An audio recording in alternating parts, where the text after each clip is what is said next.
we're kicking off a new series of videos where we take a look at all the NHL teams and kind of make an off-season plan for how they should prepare for next season. We'll do a quick recap of their season before and what they should do this summer to be more competitive for next year. We're kicking it off with the Montreal Canadiens, and that's coming up next.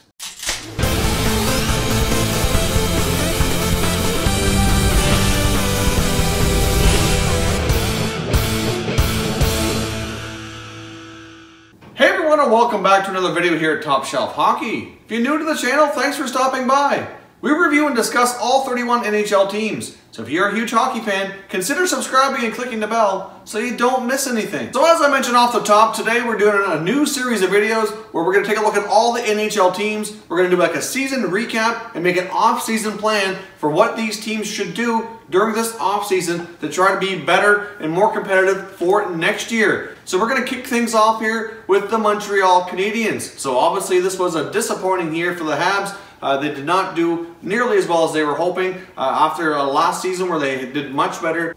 After last season's finish where they won the Atlantic Division and made the playoffs, this season was certainly an utter disappointment. Many things went wrong for the Habs this year, mostly including Carey Price's play and injuries, which had a significant impact on the Montreal Canadiens. Obviously, this has been a year of a lot of speculation and a bit of drama with the Habs as well. There's been a ton of trade rumors surrounding this team, which obviously happens a lot when things don't go as planned and the performance is not up to par. So we've heard all kinds of rumors that we've talked about here all season long. The big one, though, is on captain Max Pacioretty. Will he be back or will he be moved? That's a big question that the Habs need to answer this summer. And the other big question really for this organization is, can Carey Price bounce back and put up Carey Price-like statistics like he's done in the past? I mean, it wasn't that long ago where he was dominating this league, winning the Hart Trophy, Vezina Trophy, where he had all those awards, and things were looking really bright for the Montreal Canadiens. But unfortunately, when his play is not up to par, it exposes a lot of weaknesses on this team that they need to address. I feel like Marc Bergevin has not done the greatest job in addressing some of this team's need over the past couple of years, and he needs to get things right this summer in order for the Habs to bounce back and be more competitive next year. So let's take a look at their roster. I want to look at what they have lined up for the NHL Draft coming up in June. What do they have that they need to look at as far as UFAs and RFAs for contracts that need to get done this summer, and then maybe can discuss as well some potential trades we might see for this team moving into next year. So let's jump in here. So the draft should be a very, very exciting time for this team. They were very fortunate and won one of the lottery positions for the draft lottery, so they're picking number 3 overall, which is only moved them up a short distance here because obviously they had a high pick to begin with, but they get into the number 3 spot, which guarantees them one of those top 3 or 4 players, which are going to most likely go right straight to the NHL and have an immediate impact. So most likely, if they hang on to this pick, they should either draft either Svechnikov or Zadina. Obviously, the Buffalo Sabres pick first. You know they're taking Rasmus Dahlin. There's no question about that.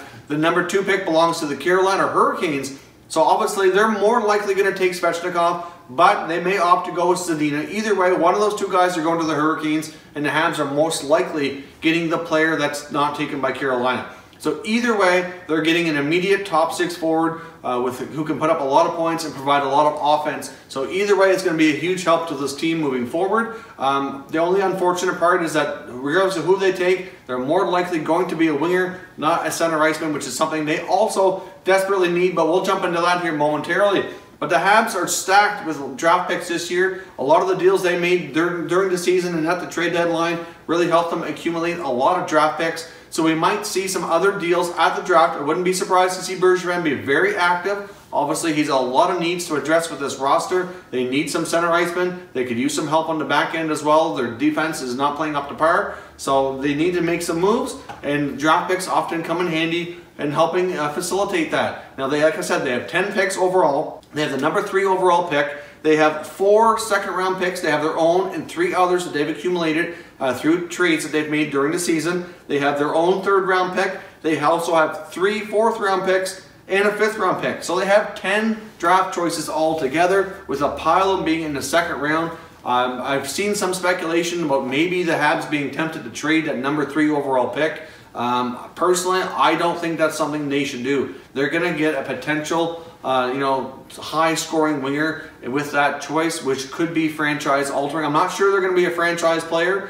They have the potential to be. There's not that kind of rubber stamp guarantee you get with some of these guys, but they have a high potential to definitely be a leading scorer in this league for years to come. So I think they should hang on to that pick. They have plenty of other draft picks and other things on their roster they can do to make trades to try to make some improvements, but I would hang on to that pick because the players up there are just too good to pass up, in my opinion. But that's what I would do. So let's take a look here at the UFAs and their RFAs. So now for UFAs, they have Antti Niemi and Ales Hemsky. Hemsky 100% will not be back. That was a terrible signing last year, and he is definitely gone. I'd be surprised if he gets another crack at the NHL. He more than likely is finished.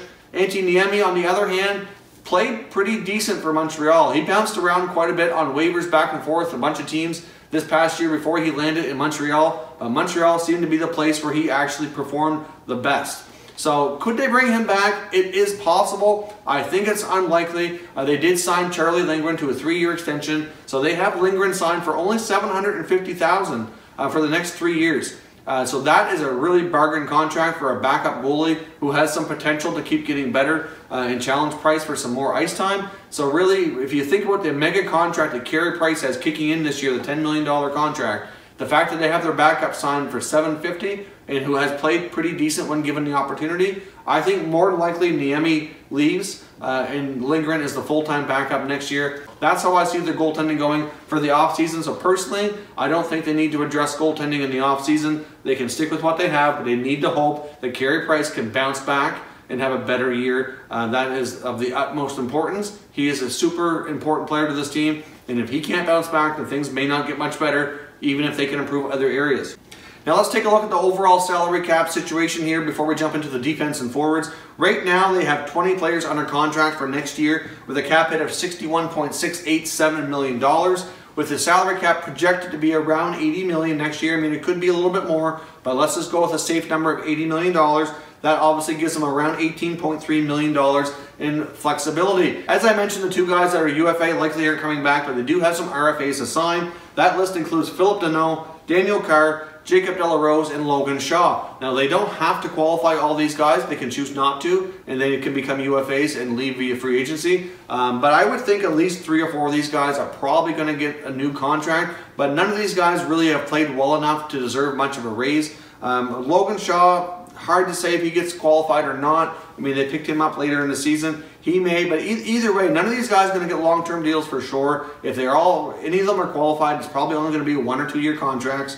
And really, Philip Deneau, unfortunately, has had to try to be a top center for them. He's not cut out for that at all, but he's certainly worth keeping around. He could be a number 2, number 3 center perhaps, and if he's better slotted in the lineup, I think could be better, have better production and kind of be viewed better by the organization, in my opinion. So I think Deneau is worth keeping around, but none of these guys are going to get more than $1 million cap hit or less. Most of them are making anywhere from $700,000, $800,000, $900,000 right now. I think the ones, if they get new contracts, they won't be getting much of a raise because really none of them have really played well enough to earn it. They may get new contracts, but not much of a raise. So therefore, that's not going to eat into that $18.3 million a whole lot. You could probably get 3 or 4 of these guys signed for $3 or $4 million or less, which is still going to leave them, hopefully around 14 to maybe $15 million in cap space available to do other things. Let's take a look at their forwards and their defense. Their defense, by far, for me, is the most concerning. They've got Shea Weber making $7.875 million. I mean, that's a huge contract with many years left on it. His production and his health has already started to decline, so that's certainly a concern. But the good news is he doesn't have any trade protection. Even though he got that crazy contract back before some of the contract rules changed, he doesn't have a trade clause in there to block him from being dealt. So I think it'll be hard for them to consider doing that. But if they ever go down that road, at least they have that flexibility that they don't need the players sign off to make any moves. But they've got Jeff Petrie, who has a full no-move clause, 30 years old, making $5.5 for another 3 years. They've got Carl Alsner, who they just signed last year, and they gave a modified no-trade clause to. They gave him a 5-year deal, so he's got 4 years left, making $4.625 million. He was a big disappointment this year. They've got Jordy Ben, who's 30, making $1.1 for only 1 more year. They got David Schlemko, who's 31, making $2.1 for 2 more years. And then they got their youngsters who are their bright spots, really, which is Victor Mete, who's only 19, and Noah Juleson, who's 21, both under entry-level deals, making under $1 million. So really, those two guys, I think, have bright futures. They're the bright spots on the back end. But really, if you take a look, they've got 5 defensemen that are all going to be 30 or more in years of age by the time training camp rolls around, and they've got $20 million tied up with all those guys. That is, they're not fast enough. They don't move the puck well enough. And some of these guys are starting to decline too much in their production to justify having them there. Obviously, they can't just wipe them out and start fresh. It's not that simple. Shea Weber is certainly worth keeping around for a lot of other reasons. He does provide a lot of leadership, and when healthy, he can be excellent on the power play and still be quite valuable back there. I don't like his contract, as I think most Habs fans would agree, but it's not a total write-off. He is having value for sure. But Carl Alzner turned out so far has not looked to be a very good signing. I know if you go on capfriendly.com, where you can play like the armchair GM and stuff and take a look at all the contracts, he's one of the most popular contract buyouts right now, so I think a lot of Habs fans would not be upset at all to see him go. But that's going to be difficult to do because of the contract, how he played last year, and the fact that he does have some control over what team he would be traded to. But still, he is a player that they could look to potentially move, but at the same time, they may hope that he bounces back because his history has, proved that he can be a pretty good defender in the past. But he's not really known so much for the offense, as more for the defense. But we'll see how that goes. But he's a one to keep your eyes on. Jeff Petrie concerns me at $5.5 million, 3 more years left. He's not too bad back there, but still not a big fan of the contract, but based on how he's played. You got Jordy Ben. This isn't too bad. $1.1 million only for 1 more year, so that's easy. That's an easier contract to trade if they were to go down that road. And if they don't, it's only 1 more year, and they can reevaluate from there. David Schlemko, 31 years old, 2 more years at 2.1 isn't terrible, but certainly a trade candidate. At least there's no trade protection there, and it's not a huge contract. So again, at least it's easier to move if they can figure out a deal. I really like Victor Mete. I think he's a tremendous upside. Starting to come on with Noah Juleson. I think he's got a lot of potential as well. Take a little bit longer to develop, but that's okay.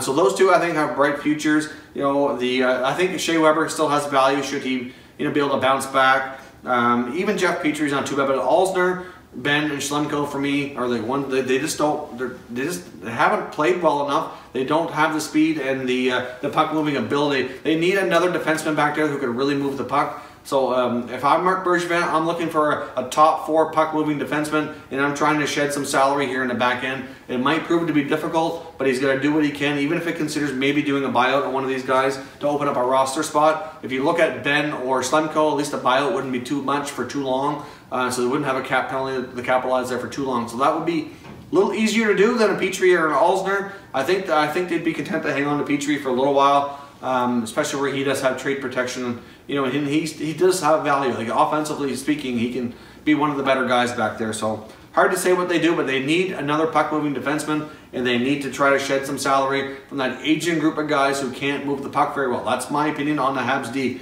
Up front, obviously, like I said, the big speculation going to be is what do they do with Max Pacioretty? Personally, with everything that we've seen and heard go down last season, based on end-of-season media availability with Bergevin and all the other guys, I honestly think Marc Bergevin is going to try to trade Max Pacioretty this summer. I think his time has come to an end. There's going to be a ton of interest. The guy can score a lot of goals, and I think there's going to be a lot of teams that need that at a bargain contract at $4.5 million. Now, obviously, plus he's going to be eligible for an extension July 1 as well. So at the end of the day here, I think there's a decent possibility they do trade Max, but they need to be careful with this. He's obviously a top player for them, has been a good soldier, put in a lot of goals over the years, been the captain in a tough market for the last while. So I think that they likely do trade him, but they need to make sure that they get something back. They need a top center iceman more than anything. And they obviously are going to explore signing John Tavares. They're going to try, but they can't bank on that at all. I mean, at the end of the day here, they're going to have a lot of competition.